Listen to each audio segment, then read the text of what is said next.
Assalamualaikum warahmatullahi wabarakatuh. Selamat malam teman-teman.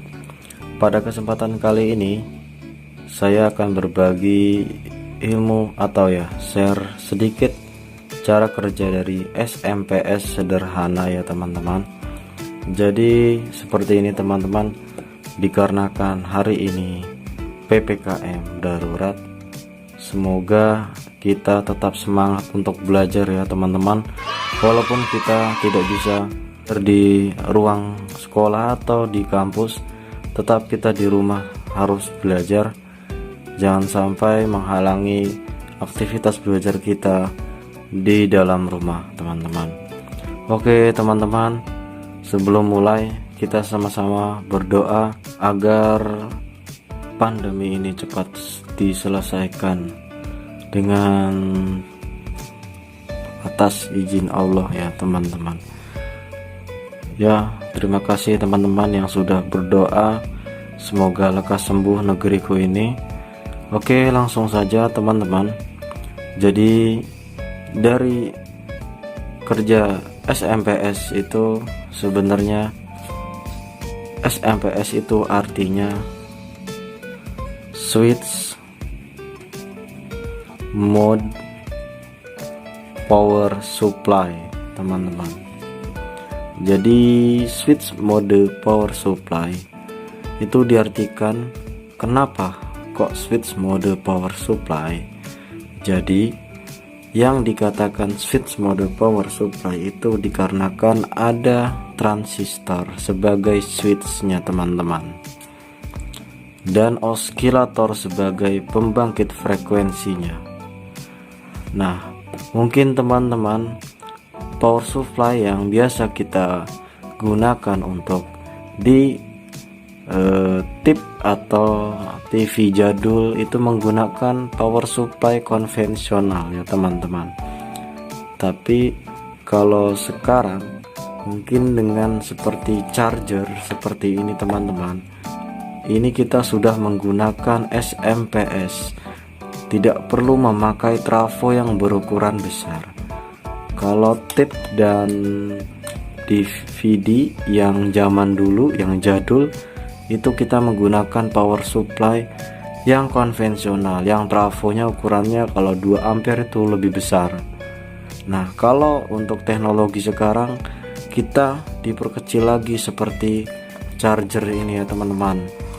Dari 220 bisa menurun menjadi 5 volt teman-teman. Ini kenapa? Karena menggunakan sistem cara kerja SMPS sederhana ini teman-teman.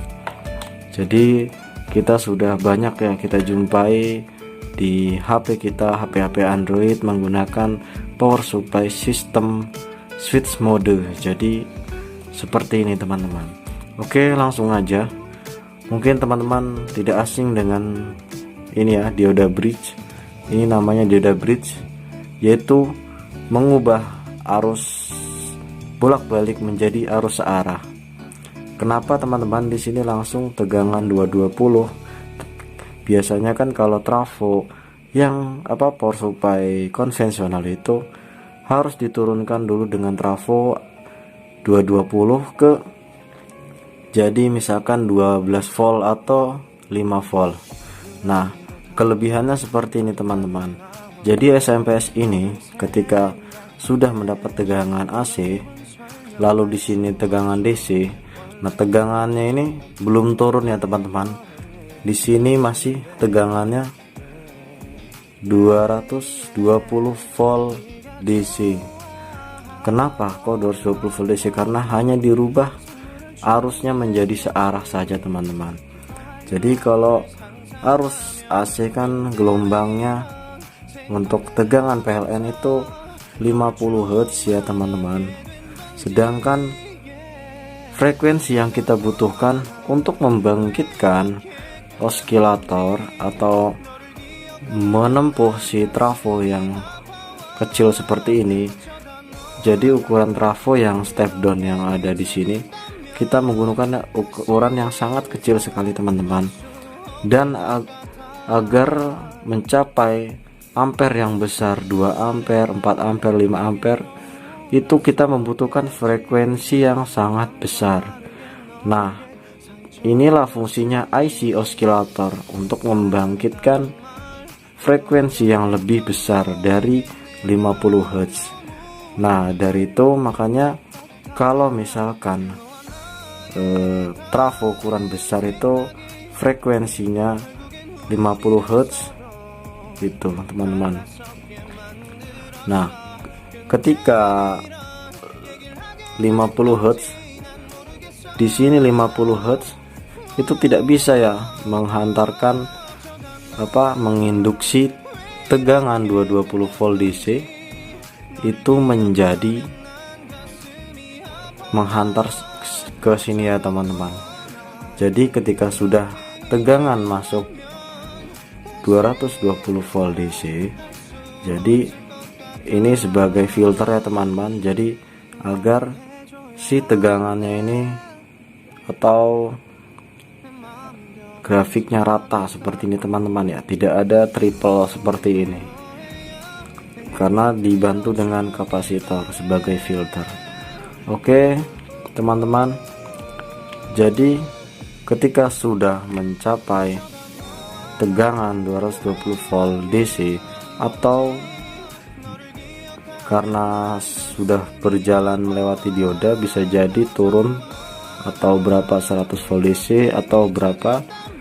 Nah, dikarenakan di sini IC oscillator ini tidak membutuhkan tegangan 220 volt DC, itu akan berbahaya teman-teman ya.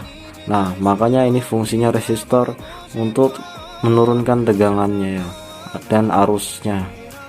Misalkan ini hanya membutuhkan 12 volt DC saja teman-teman. Ini sudah masuk karena di sini 220, kita turunkan dengan resistor 12 volt DC, menyalakan oscillator.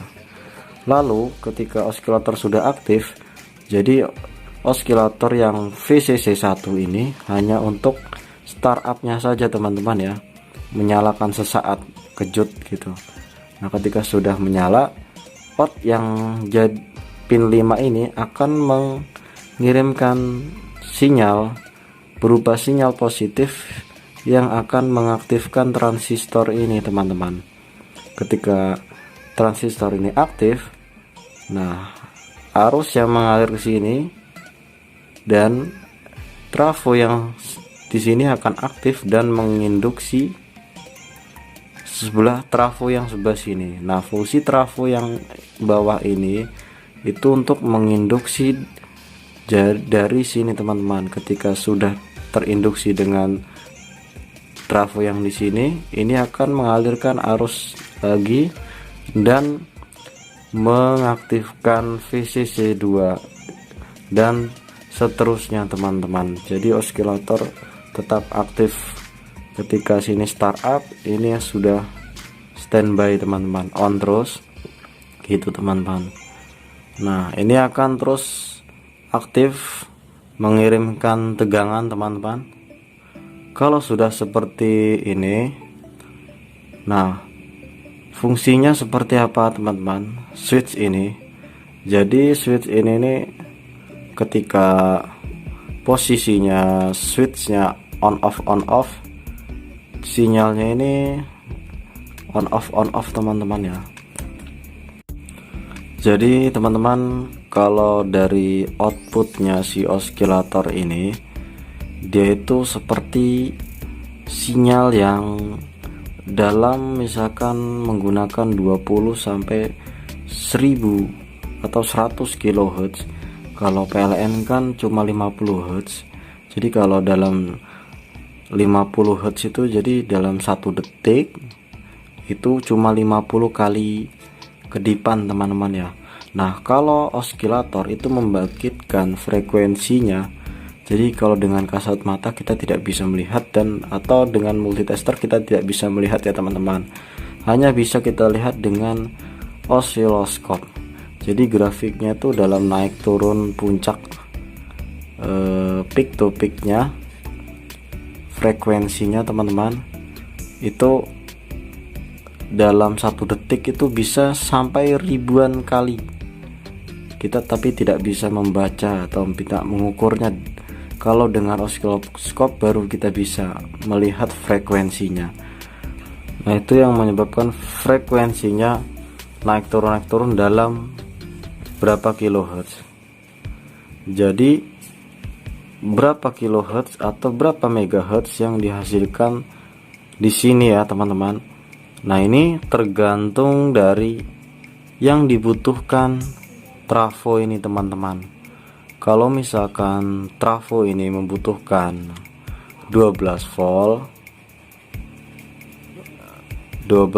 ya, 12 volt DC. Nah, kalau di sini kan teman-teman tegangan AC ya teman-teman. Nah, setelah disearahkan dengan dioda ini menjadi DC ya teman-teman.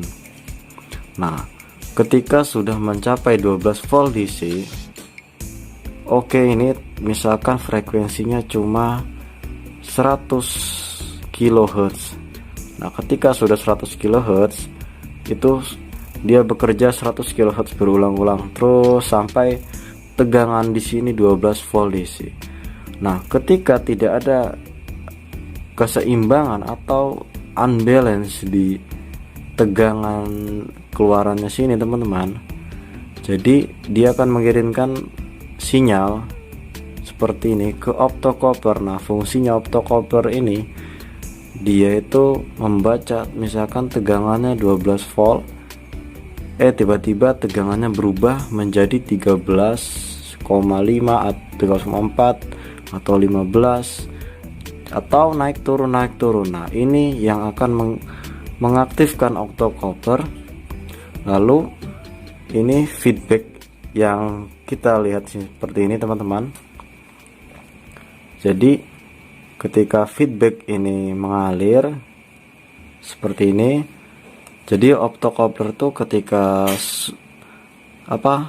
si cahaya ya, ketika 12 volt atau melebihi 12 volt itu akan mengaktifkan si switch ini, sama halnya seperti transistor, cuma dia cara kerjanya dengan adanya sistem cahaya atau seperti infrared ya, memantulkan cahaya. Ketika cahaya memantulkan atau mengaktifkan switch ini teman-teman, lalu ini akan mengalir ke ground. Nah, ini akan mengaktifkan si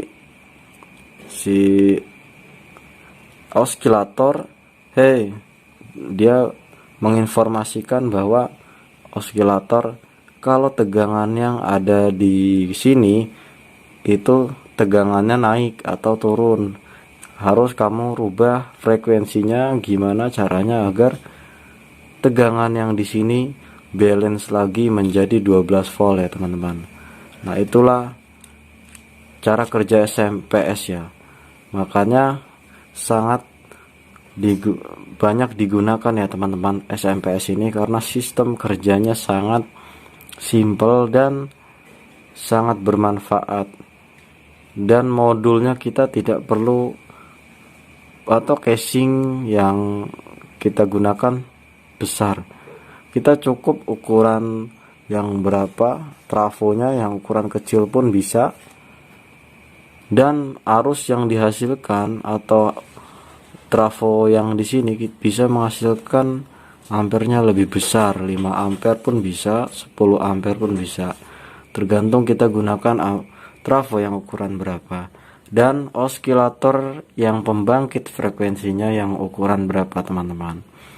Kalau teman-teman ingin mengaktifkan ampere yang lebih besar, teman-teman juga bisa beli atau IC osilatornya yang tipe mungkin ribuan, 10 MHz atau berapa, yang bisa menghantarkan trafo step down ini ke tegangan yang lebih besar dan ampernya lebih besar teman-teman. Jadi tergantung dari si osilator, kekuatan osilatornya untuk mengaktifkan frekuensi si transistor ini ya, switching modenya teman-teman. Jadi itu teman-teman cara kerja dari SMPS sederhana teman-teman. Semoga bermanfaat. Mungkin Untuk lebih jelasnya bisa di kolom komentar, atau saran dan kritik saya sangat terbuka sekali.